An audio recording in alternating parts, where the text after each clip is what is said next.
네, 오늘 함께 은혜 받으실 하나님의 말씀은 열왕기상 2장 1절로 9절까지의 말씀입니다. 구약 511쪽에 있는 열왕기상 2장 1절로 9절까지의 말씀을 제가 봉독해 올려드리겠습니다.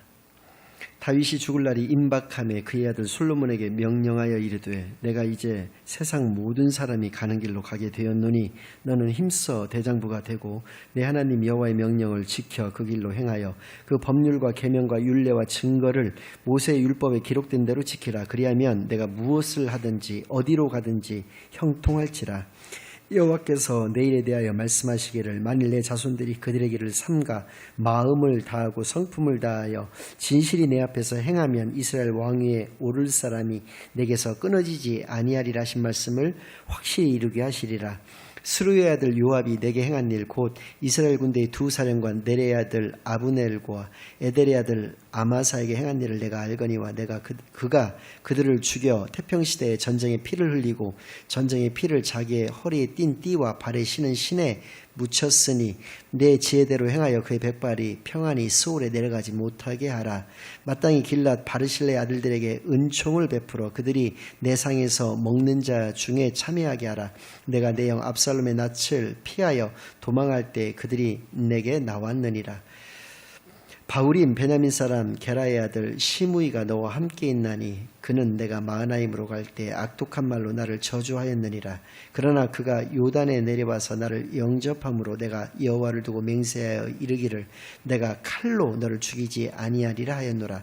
그러나 그를 무죄한 자로 여기지 말지어다. 너는 지혜 있는 사람이므로 그에게 행할 일을 알지니 그의 백발이 피 가운데 스올에 내려가게 하라. 아멘.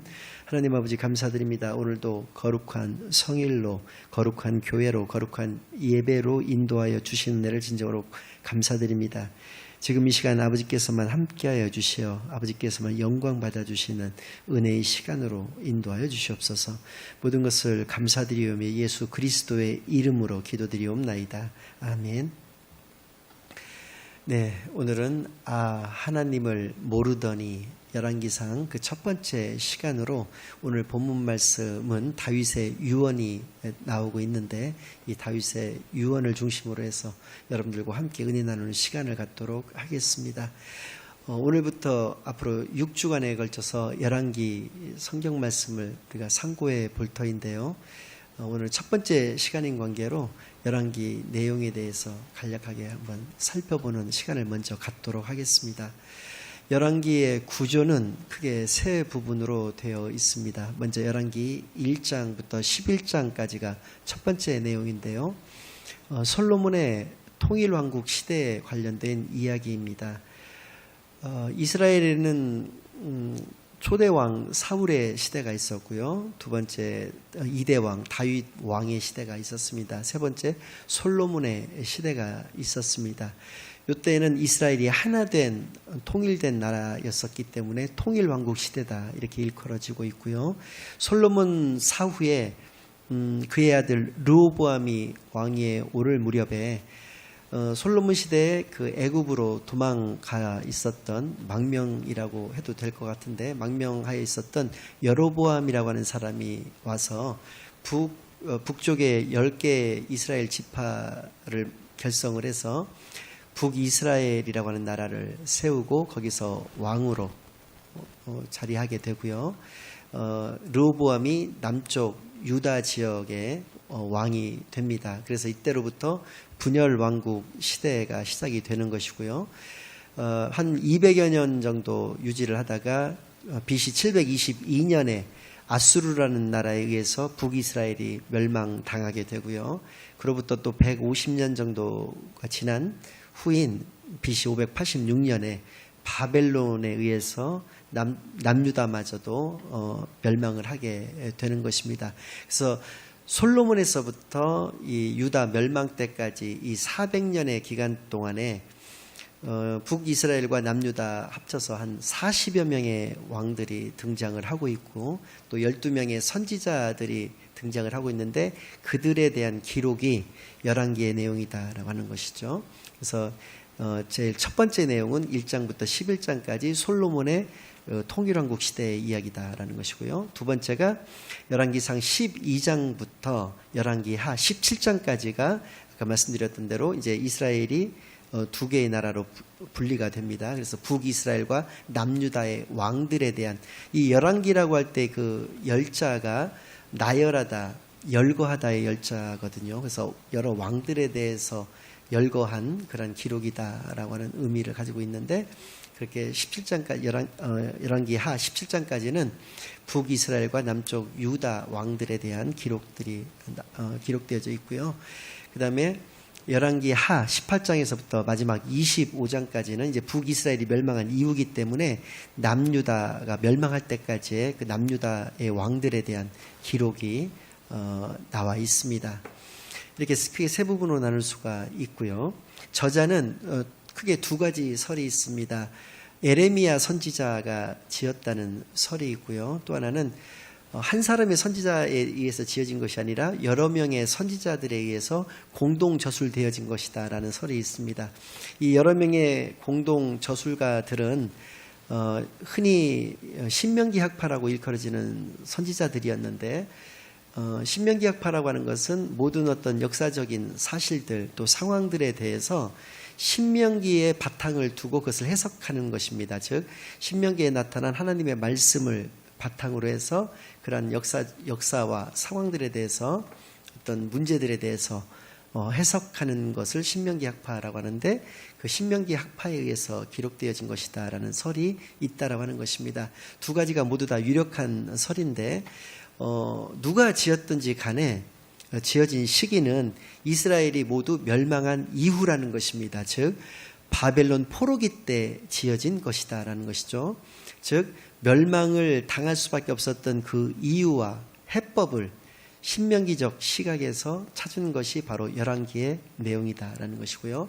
그래서 주제는 역사의 주관자는 하나님이시다는 것이죠. 그런데 하나님 나라의 백성이라고 일컬어지는 그 백성들, 또 특별히 왕들이 왜 하나님의 뜻에 맞게 살지를 못해서 이렇게 나라가 망할 수밖에 없었는지에 대한 역사적 사실을 토대로 해서 회개를 촉구하고 있는 내용이 바로 열왕기다라는 것입니다. 열왕기도 그 사무엘서와 마찬가지로 사무엘서도 상권과 하권으로 나뉘어지는데, 이것이 시기적으로 구분이 되어지는 것이 아니라 단순히 분량의 차이 때문에 상권과 하권으로 나누어진다고 했던 것처럼 열왕기도 마찬가지입니다. 열왕기도 처음에는 한 권의 책이었던 것이 나중에 열왕기 상은 22개의 장으로, 열왕기 하는 25개의 장으로, 원래 이제 47개 장으로 이렇게 한 권의 책이었던 것이 나중에 그 분량 때문에 분권이 되어졌다라고 하는 것이고요. 사무엘 상하, 열왕기 상하를 각각 제1왕국기, 제2왕국기, 제3왕국기, 제4왕국기라고 명명하기도 한다라고 하는 것을 우리가 기억을 하시기를 바라겠습니다. 열왕기상의 그 초반부의 중심 인물은 솔로몬입니다. 그런데 이제 1장과 2장의 내용은 바로 솔로몬이 이제 등장을 하는 것이 아니라 솔로몬이 왕위에 오를 때까지의 과정을 조금 그리고 있는데요. 특별히 1장의 내용은 아도니아라고 하는 그 다윗의 넷째 아들이 있었습니다. 그러니까 첫째 아들 암논이 죽고 셋째 아들 압살롬이 죽으니까 아도니아가 생각했을 때 이제 다음 차례는 자신이니까 자신이 이제 왕위에 오를 것이라고 생각을 해서 제사장 아비아달이라는 사람하고 다윗의 군대 장관이었던 요압 등등 자기와 뜻을 같이 하는 사람들을 규합을 해서 자신이 스스로 왕위에 오르려고 했던 그 반역 사건이 기록되어져 있습니다. 근데 이제 다윗이 그 사실을 나중에 알게 되고 노하죠. 병중에 있었지만 노해서 자기가 이제 죽기 전이었지만 자기는 이제 섭정을 하게 되는 것이고 나이 어린 솔로몬을 왕위에 올린다라고 하는 것이 이제 1장의 내용이 되겠습니다. 아도니아는 이제 일종의 아도니아 반역 사건은 일종의 해프닝으로 이제 끝난 것이 되겠는데, 또 아도니아가 어리석게도 제단 뿔을 이제 붙잡고 목숨을 이렇게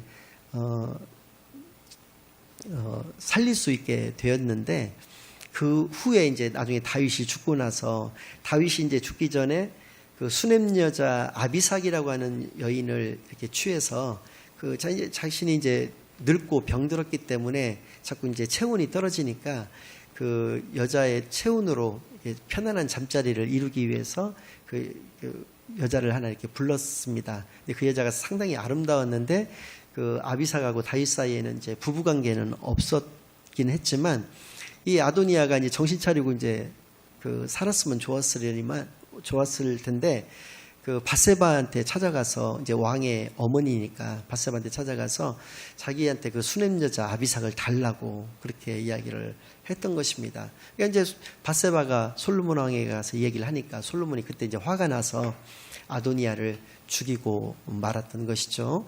그러니까 다윗과 밧세바 사건 때 칼이 내 집에서 떠나지 않겠다라고 하나님께서 말씀해 주셨던 내용과 같이 첫 아들 암논도, 셋째 아들 압살롬도, 넷째 아들 아도니아까지 이렇게 줄줄이 죽임을 당하게 되는, 또 그 다윗과 밧세바의 그 첫 아들도 낳은 지 1년 만에 또 죽고 마는, 이게 집안이 그 참 비극적인 결과를 가지게 되는 그런 일들이 많이 생기게 되었다라고 하는 내용들이 열왕기상 1장 2장에 기록되어져 있습니다. 아무튼 솔로몬이 왕위에 오를 때까지 이러한 일들이 좀 있었다라는 것이 간략하게 기록이 되어져 있는데, 오늘 본문 말씀 2장 1절로부터 9절까지의 말씀은 하나님의 마음에 맞는 사람이었던 다윗 왕이, 유언이라고 하는 것은 여러분 무엇이겠습니까? 자기가 죽기 전에 자기가 가장 사랑하는 사람에게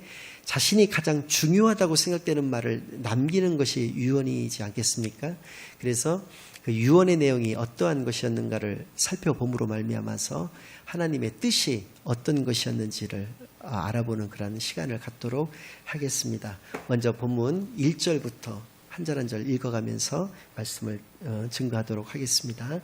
다윗이 죽을 날이 임박함에 그의 아들 솔로몬에게 명령하여 이르되 내가 이제 세상 모든 사람이 가는 길로 가게 되었노니, 이렇게 말씀하고 있습니다. 즉 자기가 죽을 때를 어느 정도가 이제 되었는지 알게 되었다라고 하는 얘기가 먼저 나오고 있고요. 두 번째는 그 죽음을 담담하게 받아들이고 있다라고 하는 것입니다. 이제 하나님의 사람들이 죽음을 어떻게 받아들이고 있는지에 대한, 죽음에 대한 자세를 잘 알 수가 있게 하는 말씀이 되겠는데요.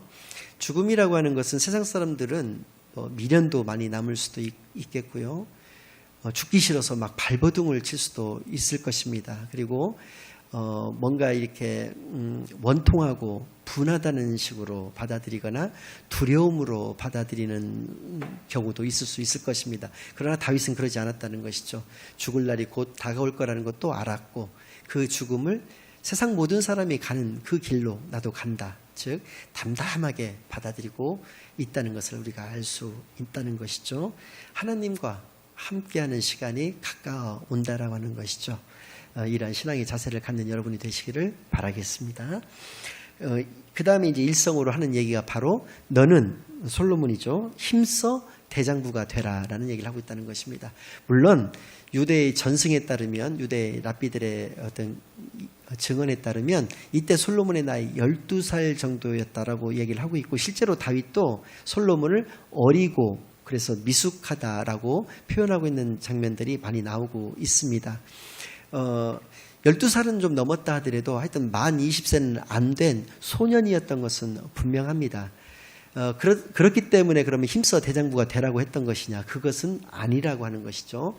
여기서 대장부로 번역된 히브리어는 하자크라고 하는 말인데, 이 말씀은 여호수아 1장 7절에서 9절까지의 말씀 속에 강하고 담대하라고 하는 말씀이 등장하고 있는데, 그때 강하라는 말씀에 과 동의어입니다. 그 강하라고 하는 말씀도 하자크였는데요. 즉 너는 강한 사람이 되라라고 하는 것이죠. 힘써라고 하는 말도 애써서라는 의미가 아니라 용감하라라고 하는 얘기입니다. 그러니까 너는 용기를 가지고 살아가라라고 하는 얘기죠. 그러니까 모세가 죽은 후에 여호수아에게 하나님께서 필요로 하다고 보셨던 것은 바로 용기였다라고 하는 것입니다. 이스라엘 그 많은 민족들을 데리고 가나안에 입성해서 가나안의 정복 전쟁을 통해서 가나안 땅을 차지해야 되는 그런 사명을 가지고 있는 여호수아에게 반드시 필요로 하는 것은 하나님이 너와 함께 하실 것이기 때문에 용기를 가질 것을 이야기했던 것과 같이 다윗 역시도 자신의 죽음 이후로 이 어린 솔로몬이 어떻게 살아가야 될 것이냐, 바로 강하고 담대하게 살아갈 것을 이야기를 맨 먼저 하고 있다라고 하는 것이죠. 그 근거가 되는 것은 3절에 나와 있습니다. 왜 그가 강하고 담대할 수 있느냐라고 하는 것이죠. 그것은 내 하나님 여호와의 명령을 지켜 그 길로 행하여 그 법률과 계명과 율례와 증거를 모세의 율법에 기록된 대로 지키라. 그리하면 내가 무엇을 하든지 어디로 가든지 형통할지라 라고 말씀하고 계시다는 것입니다. 즉 그가 힘써 대장부가 될 수 있었던 그 근거는 임마누엘이라는 것입니다. 하나님이 그와 함께하여 주실 것이기 때문에 너는 힘써 대장부가 되라 라고 하는 것입니다. 하나님이 너와 함께하여 주실 것은 네가 하나님의 말씀을, 그러니까 하나님의 명령을, 하나님의 율법을 지켜 행하였을 때 가능하다라는 것을 얘기하고 있다는 것이죠. 그러니까 하나님의 말씀에 대한 순종과 임마누엘과 형통은 신앙의 3단계이기도 합니다만은 거의 동의어가 된다라고 하는 얘기가 되겠습니다. 그러니까 하나님의 말씀에 순종하게 되면 하나님이 나와 함께 해주시는 것이고, 하나님이 나와 함께 해주시는 것은 내 삶이 내가 어디로 가든지 무엇을 하든지 형통하여진다라고 하는 것을 다윗은 깨달았고 그것을 자기의 아들에게 죽기 전에 이야기를 하고 있다라고 하는 것이죠. 4절 말씀은 2절 말씀과 3절 말씀을 강조하는 그 말씀이 되겠습니다. 여호와께서 내 일에 대하여 말씀하시기를 만일 내 자손들이 그들의 길을 삼가 마음을 다하고 성품을 다하여 진실이 내 앞에서 행하면, 말씀 순종의 삶을 말하는 것이죠. 이스라엘 왕에 오를 사람이 내게서 끊어지지 아니하리라 하신 말씀을 확실히 이루게 하시리라. 그러니까 1절부터 4절까지의 말씀에 대해서는 핵심이 무엇이냐면 믿음에 대해서 이야기를 하고 있다라고 하는 것입니다. 그가 온전한 믿음을 가지고 살아갈 것을, 그리하였을 때 하나님으로부터 임마누엘의 복이 임할 것임을 그에게 이야기를 하고 있다. 그리하였을 때 네가 왕의 일을 하던, 한 가정의 가장으로서 살아가던, 이스라엘 백성의 한 사람으로서 살아가던 어떠한 위치에서든지 간에 네가 형통한 삶을 살아갈 수밖에 없다라는 것을 이야기한다는 것이죠. 5절부터 9절까지는 미리 말씀을 좀 드리면 그의 왕권을 안정시키고 강화시키기 위해서 어떻게 해야 될 것이냐, 그러니까 즉 다윗이 바로잡지 못했던 어떤 문제들에 대해서 바로잡음으로 말미암아서 그 솔로몬의 왕권을 안정시키고 강화시키 나가는 것을 이야기를 하면서 그것을 어떤 방식으로 할 것이냐라고 하는 것이죠. 그 방식은 하나님께서 공의의 하나님이시고 사랑의 하나님이시기 때문에 그것을 기억해서 그 하나님의 모습처럼 살아가라라고 하는 얘기를 하고 있다라고 하는 것입니다. 세 가지를 이야기를 하고 있는데요. 첫 번째는 스루의 아들 요압이 내게 행한 일, 곧 이스라엘 군대의 두 사령관 넬의 아들 아브넬과 에델의 아들 아마사에게 행한 일을 내가 알거니와 그가 그들을 죽여 태평시대에 전쟁의 피를 흘리고 전쟁의 피를 자기 허리에 띤 띠와 발에 신은 신에 묻혔으니 내 지혜대로 행하여 그의 백발이 평안히 스올에 내려가지 못하게 하라 라고 얘기를 하고 있다는 것입니다. 첫 번째는 다윗에게 그렇게 충성을 다했던 요압을 죽이라고 하는 것입니다. 왜 요압을 죽여야 되는 것이냐, 이 성경에서는 두 가지를 근거로 들고 있는데, 첫 번째는 아브넬이라고 하는 사람을 그가 죽였기 때문에 그렇다는 것입니다. 아브넬은 원래는 사울 왕의 군 사령관이었습니다. 그러니까 사울 왕의 군대 장관이었는데 그가 나중에 다윗이 이렇게 쫓겨 도망가는 중에 다윗에게로 전향을 하게 됩니다. 그래서 다윗이 왕위에 오를 수 있도록 전폭적으로 돕는 역할을 했던 것이 바로 아브넬이었다는 것이고요. 그 모습이 요압에게는 경쟁자로서 다가왔다라고 하는 것입니다. 그래서 그를 죽였다라고 하는 것이고요. 뒤에 나오는 그 아마사라고 하는 사람은 압살롬의 반역 당시에 압살롬의 군 사령관이었던 자였습니다.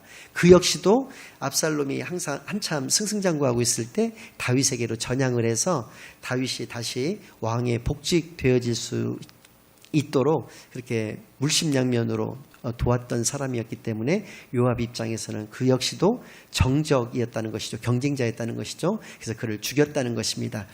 중요한 것은 태평시대에 전쟁의 피를 흘렸다라고 하는 것입니다. 태평시대건 전쟁이건 어떤 것이든 간에 역사의 주관자는 하나님이시기 때문에 하나님이 주시는 것입니다. 즉 태평할 수 있도록 하신 것도 하나님이셨는데 그 태평의 시대, 하나님이 주셨던 그 태평의 시대에 전쟁의 피를 흘렸던 것은 바로 사람이 그랬다는 것입니다. 즉 요압이 전쟁의 피를 흘려서 두 번이나 반복해서 이야기하고 있습니다. 전쟁의 피를 흘리고 전쟁의 피를 자기 허리에 띤 띠와 발에 신은 신에 묻혔다라고 했습니다. 그랬기 때문에 그를 죽이라고 했던 것입니다. 그러나 이 성경에 기록된 내용 이외에도 두 가지 이유가 더 있었는데요.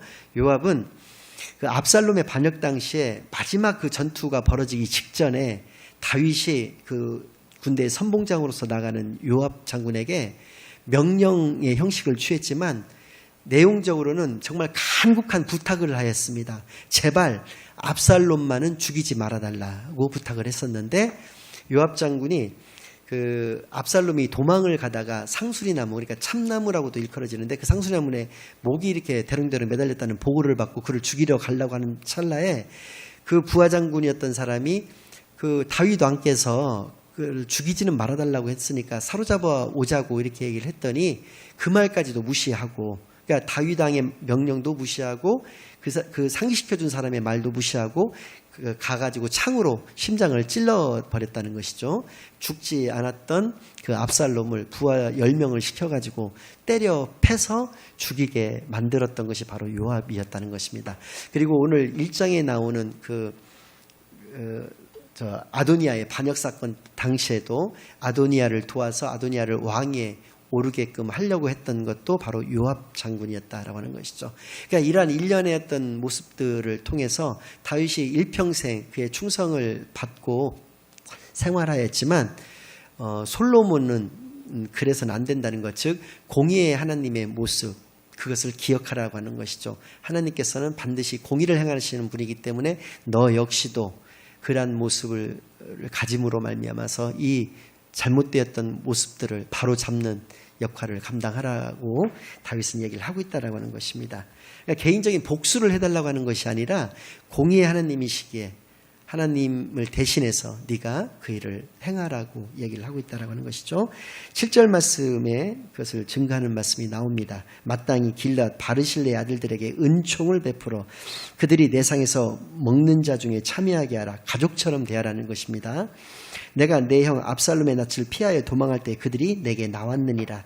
압살롬의 반역 당시에 이제 다윗이 다윗성을, 그러니까 예루살렘 성을 버리고 도망을 갈 때 바르실레라고 하는 사람이 80이 넘었던 그 노구를 이끌고 쫓아나와서 이제 압살롬에게 이 사실이 알려지게 되면 죽는 것입니다. 죽는 것임에도 바르실레와 그 아들들이 쫓아나와서 이 다윗을 위해서, 다윗의 부대를 위해서 먹을 것도 주고 물심양면으로 아끼지 않고 지원을 해 주었다는 것입니다. 그렇기 때문에 다윗이 그동안은 이제 10수년이 이제 흘렀는데 그동안에는 은혜를 제대로 갚지를 못했던 것 같습니다. 그리고 바르실레는 이미 나이가 많아서 죽었을 터이기 때문에 그 아들들에게 너의 가족과 같이 그들을 대하고 그들에게 은혜를 갚을 것을 이야기를 한다는 것이죠. 이 역시도 사랑의 하나님이시기 때문에 하나님께서는 반드시 우리에게 하나님의 말씀에 순종하는 삶을 살았을 때 그것에 보응하는, 상응하는 축복을 우리에게 허락하여 주시는 것을 알 수 있지 않습니까? 마찬가지로 바르실레가 그렇게 하였기 때문에 그의 아들들에게조차도 그 은혜를 갚을 것을 분명하게 이야기를 하고 있다라고 하는 것입니다. 이것이 하나님께서 원하시는 모습이기에 그렇다라고 하는 것이죠. 마지막 8절과 9절 말씀입니다. 바울이 베냐민 사람 게라의 아들 시므이가 너와 함께 있나이니 그는 내가 마하나임으로 갈 때 악독한 말로 나를 저주하였느니라. 그러나 그가 요단에 내려와서 나를 영접함으로 내가 여호와를 두고 맹세하여 이르기를 내가 칼로 너를 죽이지 아니하리라 하였노라. 그러나 그를 무죄한 자로 여기지 말지어다. 너는 지혜 있는 사람이므로 그에게 행할 일을 알지니 그의 백발이 피 가운데 스올에 내려가게 하라. 이 말씀은 시므이라고 하는 사람이 있었습니다. 이 사람이 압살롬의 역시 그 난 때 그것을 피해서 이제 마하나임이라고 하는 곳으로 도망가고 있는 다윗을 쫓아오면서 돌을 막 던져가면서 악독한 자라고 막 하면서 그 사울의 피가 내 집안에 임하게 될 것이다라고 하는 말 등으로 굉장히 막 저주를 퍼부었다는 것입니다. 그때도 다윗은 그를 살려두었었지만 그가 이제 난이 다 평정이 되고 돌아올 때 요단까지 막 쫓아 나와가지고 무릎 꿇고 막 잘못을 구했던 것입니다. 용서를 구하니까 그 다윗이 내가 칼로 너를 죽이지 않겠다라고 약속을 했다는 것입니다. 하나님과 사람 사이의 언약도 피의 언약, 즉 생명건 언약이라는 말씀을 드렸었는데 사람과 사람 사이에도 마찬가지입니다. 언약을 맺게 되는 것은 결코 허튼 말로 언약을 맺어서는 안 되는 것입니다. 그래서 무조건 사람과 사람 사이에 맺는 언약도 생명건 언약이 하는 것입니다. 그래서 다윗은 그 언약을 지켰다는 것입니다. 그러나 솔로몬 너는 그 약속을 심의하고 하지 않지 않았느냐라는 것이죠. 그러니까 역시 마찬가지로 공의의 하나님이시다라는 것이죠. 하나님의 사람에게 그렇게 악독한 말로 저주한 자를 편안하게 죽게 만들어서는 안 된다라고 하는 것입니다. 그래서 너의 왕권을 강화하기 위해서는 그를 처형시켜라 라고 하는 말을 하고 있다라고 하는 것입니다. 그래서 공의의 하나님이시고 사랑의 하나님인 것을 깨달아 알기를 바랬던 다윗의 마음을 이 열왕기상 2장 1절로 9절까지의 다윗의 유언의 이 내용을 통해서도 분명히 알 수 있는 것이다라는 것입니다. 첫 번째는 그가 믿음을 가질 것을 당부했다는 것이고요. 두 번째는 하나님이 어떠한 하나님이신가를 분명히 깨달아 알 것을 그에게 일러주었다라고 하는 것입니다. 결론을 말씀드리겠습니다. 이러한 말씀을 들었을 때 그러면 솔로몬이 이 다윗의 유언대로 살아갔느냐? 불행히도 그러지 못했다라고 하는 것입니다. 신명기 17장 14절로 20절까지의 말씀을 보면 하나님께서 모세에게 말씀을 해주고 계시는 내용이 나옵니다. 너희들이 지금은 왕이 없지만 나중에 너희들이 필요하다고 해서 왕을 세우게 되게 되면 그 왕은 두 가지를 말씀을 하고 계시는데 첫째는 이방인이어서는 안 된다는 것입니다. 이스라엘 민족 중에서 왕으로 세워야 된다는 것입니다. 그래서 이스라엘의 왕들은 한 번도 외국의 왕들이 왕이 되었던 적은 없었습니다. 그래서 이스라엘 민족이어야 된다는 것이고요. 두 번째는 세 가지를 못하게 하셨습니다. 첫 번째는 병마를 많이 두지 말라고 하셨습니다. 두 번째는 여자를 많이 취하지 말라고 하셨습니다. 세 번째는 은금을 많이 두지 말라고 하셨습니다. 병마를 많이 두지 말라고 하셨던 것은 무엇 때문이겠습니까? 그것은 하나님을 의지하지 않고 군사력을 의존할 수 있기 때문에 그렇다는 것입니다. 군사력을 의지하는 왕은 하나님의 나라의 왕으로서 필요치 않다라는 말씀이셨고요. 여자를 많이 두지 말라는 이유는 그에게 미혹될까 함이다라고 하는 것입니다. 그런데 솔로몬은 무려 1000명이나 되는 여자를 두었습니다. 그것도 주변국들에서 공주들을 이렇게 데리고 와서 자기의 부인으로 삼았습니다. 그것이 외교적인 어떤 모습 속에서 그렇게 하였지만 그런 인간적인 생각이 나중에 솔로몬이 죽기 전에는 그 하나님의 성지라고 할 수 있는 그 예루살렘이 온 우상의 총 그 본거지가 되어버리는 그러한 참 우상 숭배지가 되어버리고 마는 참담한 결과가 빚어지는 것도 솔로몬이 1000명이나 되는 여자를 처첩으로 두었던 결과였던 것입니다. 은금을 많이 두지 말라고 하셨던 것은 그렇게 재물을 축적하기 위해서는 백성들을 착취할 수밖에 없다라고 하는 것이죠. 실제로 솔로몬 때에는 정말 전무후무한 부자였었습니다.